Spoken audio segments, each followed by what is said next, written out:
காலையிலேருந்து பாத்திரம்லாம் எதுவும் கழுவாததுனால சிங்க்கே ரொம்ப வழிய ஆரம்பிச்சிருச்சு. இதுக்கு மேலே போட்டால் சிங்க்கும் தாங்காது, நம்ம முதுகெலும்பும் தாங்காது, ரெண்டுமே உடஞ்சிரும் போல்.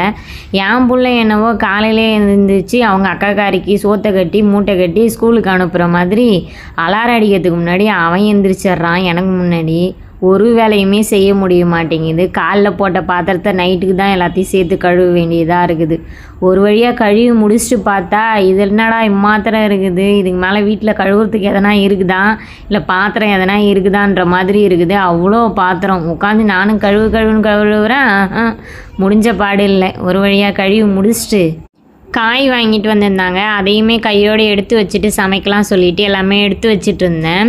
இந்த வருஷம் பார்த்திங்கன்னா நாங்கள் மாம்பழமே ஒழுங்காக வாங்கியே சாப்பிடல சரியாகவே. போன வருஷம் நல்லா நவுத்துன்னு நான் கன்சீவாக இருக்கிறப்போ செம்ம மாம்பழம் சாப்பிட்டேன். இந்த வருஷம் பார்த்திங்கன்னா சுத்தமாகவே மாம்பழமே வாங்கியே சாப்பிடல. ஒரு 2-3 வாட்டி சாப்பிட்டதோடவே சரி.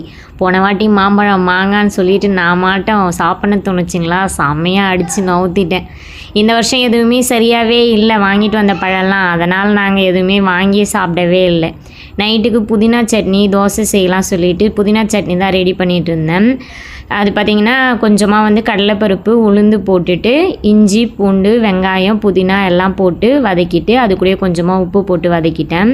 அது கூடயே கொஞ்சமாக தேங்காய் சேர்த்து அப்படியே அரைச்சிக்க வேண்டியதுதான். அரைச்சி முடித்த பிறகு தாளிப்புக்கு கடுகு உளுந்து அது கூடவே கொஞ்சமாக ஜீரகம் அப்புறம் கருவேப்பிலெல்லாம் சேர்த்து தாளித்து அந்த சட்னி கூடவே கொட்டிக்க வேண்டியதுதான். அப்படியே சூப்பரான புதினா சட்னி ரெடி ஆகிடுச்சு. இது கூடவே இட்லியோ இல்லை தோசையோ சூடாக ஊற்றி அப்படியே வச்சு சாப்பிட்டோன்னு வச்சுக்கோங்களேன், அவ்வளோ ஒரு அட்டகாசமாக இருக்கும்.